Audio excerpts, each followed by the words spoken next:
Salut tout le monde.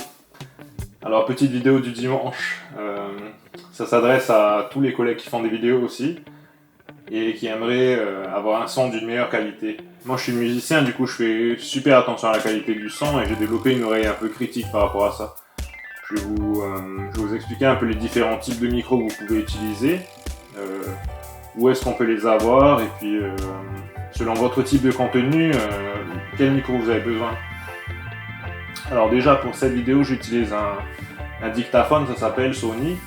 En anglais c'est Voice Recorder et il est super léger, super portable, là vous pouvez voir.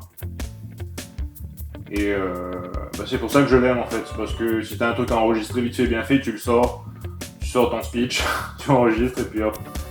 Mais par contre il est vraiment fait uniquement pour les voix, hein, genre une personne qui parle toute seule ou une discussion, il est parfait. Dès qu'il y a plusieurs sons, genre un concert par exemple, plusieurs sons de plusieurs fréquences différentes, il va saturer en fait. Mais dans certaines situations, il est nickel. Vous pouvez le trouver à Smart Store, il me semble. C'est assez facile à trouver, même à Carrefour, je crois que j'en avais vu l'autre fois.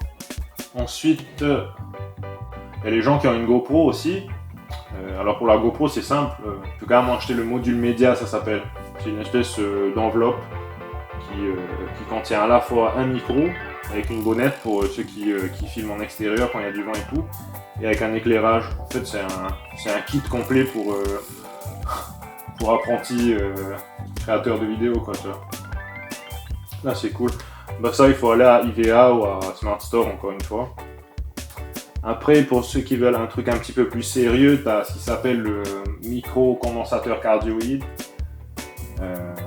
Lui, il est intéressant parce que déjà, il y a un truc qui s'appelle le taux d'échantillonnage. Son taux d'échantillonnage est très proche de la réalité en fait. C'est-à-dire que le rendu final, si vous avez bien réglé le tout, il va ressembler vachement à la réalité réellement. Parce qu'il a un taux de compression qui est très faible et voilà, c'est des fichiers assez gros et le problème c'est qu'il y a beaucoup de réglages à faire, du coup ça peut être un peu casse-gueule au début. Mais heureusement, il y a deux types de condensateurs cardioïdes. T'as le basique avec une sortie USB, là il n'y a pas besoin de logiciel, tu branches à l'ordi, tu sors ton truc. Et t'as le un peu plus complexe avec un câble XLR mâle et femelle connecté à une carte son externe en fait. Ça, si vous n'avez pas des bonnes notions de son, vous allez pas trop réussir je pense. Et voilà, c'est la chose à faire. Et voilà, moi ce que je fais pour toutes mes vidéos, par exemple là j'ai une caméra là, et j'ai un micro au côté. Genre j'enregistre avec deux appareils différents, le son et l'image, et ensuite je synchronise avec un logiciel en fait. Du coup il va vous falloir à la fois un logiciel de son comme Audacity ou un logiciel vidéo comme Shotcut. Il y a plein de bons logiciels vidéo quoi, il faut juste que vous en trouviez un qui soit gratuit. Moi j'ai pris Shotcut, bon de temps en temps ça crache, hein, je vais pas vous mentir. Mais pour l'instant, j'ai fait une 50aine de vidéos avec et je compte pas m'en séparer. Audacity aussi, c'est super top. Que ce soit pour les musiciens ou pour les gens qui font des vidéos en extérieur, ça gère tout quoi. Hein.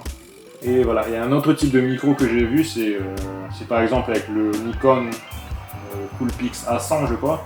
En fait lui ce qu'il a, c'est qu'il a une carte son d'origine qui est de bonne qualité.